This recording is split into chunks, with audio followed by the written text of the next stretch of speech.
Hello everyone, it's Shane Kanto, your Wasteland reviewer, and I'm here to review Detroit, which I got to see yesterday.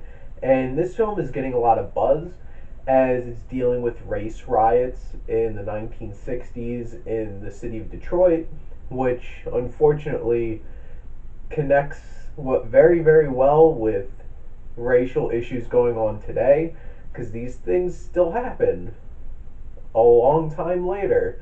And this is a very culturally relevant film and a very important film because this takes on these issues and these events in a very gritty, realistic way that is really uncomfortable to watch, but also kind of needed to watch.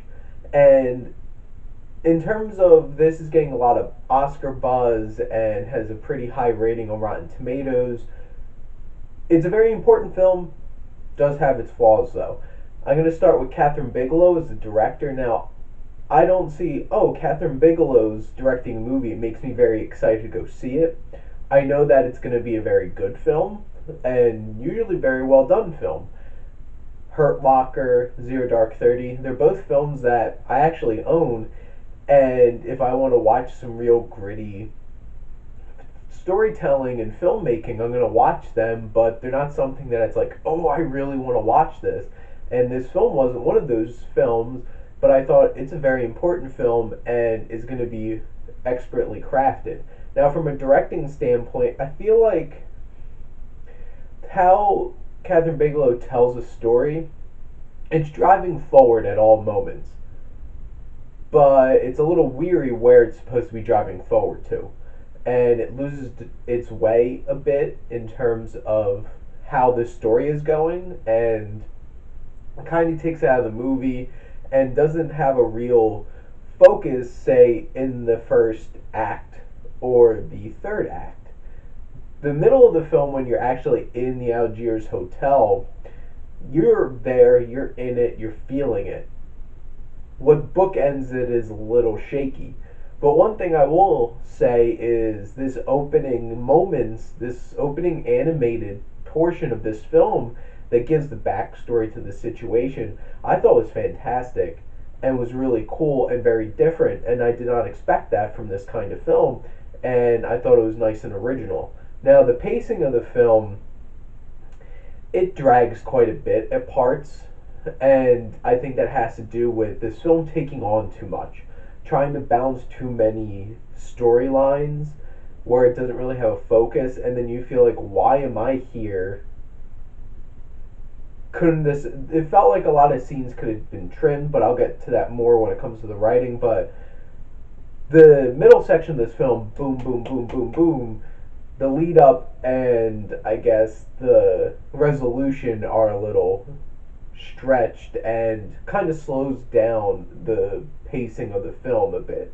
And in terms, but from every other perspective on how this film was put together and how this hits you, this movie is tense and serious, and you feel in it, and you everything feels so gritty and real that it's almost too uncomfortable to watch.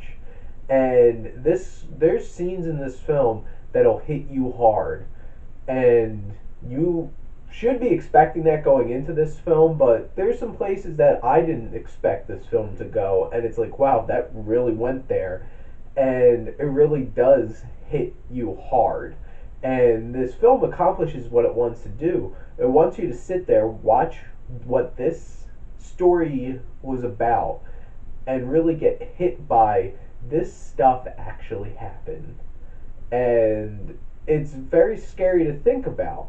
In terms of the cinematography by Barry Ackroyd, uh, it it's handheld cam the whole entire movie, and it works well with certain tense, intimate moments of like close-ups, and that really works well. But anytime any kind of running or action is happening, it's too shaky and obnoxious and like literally hurt my eyes to watch some of the portions when people were running and the camera's running after them like this. And I don't get that.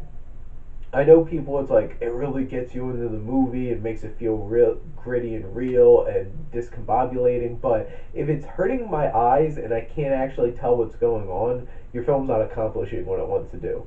And I don't know if I'm in the minority thinking that, but that really bothers me when it comes to camera work. And but from a writing perspective, Mark Bowl wrote this film, and the story is an important story. It's a tragic story. It's an intense and intriguing story, but it could have trimmed stuff, especially with the resolution. The resolution felt like, let's tie up every very tiny loose end kind of thing, and let's hit on every single person here instead of giving it a more impactful ending that has like a representative ending. And in terms of like the characters, they feel very real. They feel like real people, and that's the most important thing in this situation. But I don't get their character motivate. Like some of their actions don't make sense. Like the cops in this film, the three cops are just completely despicable. Actually, I wouldn't even say human beings because they really don't have any humanity to them. They're just pure hatred. And it's like, or when it's not pure hatred, it's complete sliminess and no honor or pride or just anything. They're just completely despicable. And that may very well have been true, but it does lack it's like it's just pure evil. And but they're still human beings, and I'm sure there's some kind, I guess the main point what they're trying to do is they didn't want to humanize them in any way, but that also makes less interesting a character to follow in terms of a villain. But some, like, they might have hinted at one of them having a conscience, and then they do a completely 180 and make decisions that don't make sense. And that's the thing, some of the actions of the characters don't make sense, I guess, to what their characters were set up as. And I just guess for the purpose of the story and what it's trying to tell. Now, in terms of the dialogue, it felt very natural. It felt very real. And that's something that I keep bringing up, but this film is supposed to feel really real and gritty, more like this is a documentary, which could just make a documentary, but I'm going to stop there. But they do sound realistic, and this deals with very deep racial themes, and in a very brutal and no holds barred and honest way, and I give this film a lot of credit for that. Now, the music by James Newton Howard, honestly, by the end of the film I was thinking, do I even remember a score? Which I don't, but I guess everything melded together so well in terms of the sound, the editing, the mixing, and everything that created this environment, because I felt tense this whole entire film for the most part, and it did its job then. It made me feel in it. James Newton Howard is a fantastic composer. This isn't a super memorable one. This isn't like his Shyamalan soundtracks and scores that he has made, but it does what it needs to do. In terms of the acting, everyone in this film was superb, did what they needed to do, and really, really added a lot of emotion into this film. And some of the people I like to give a shout out to, John Boyega was fantastic, really big standout. And Will Poulter, who was one of the cops, geez, just brutal. And God, disgusting and slimy, and really sold his character.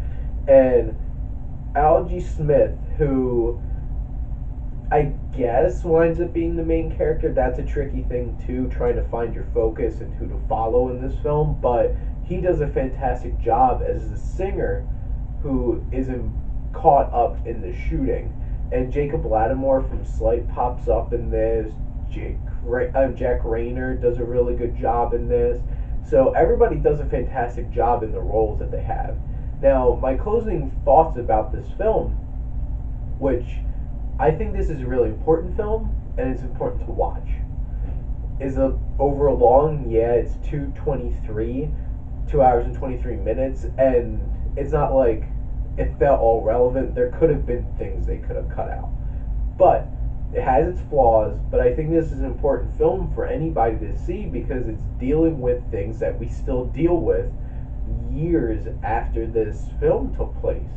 And Catherine Bigelow makes relevant films, and I give her a lot of credit for that.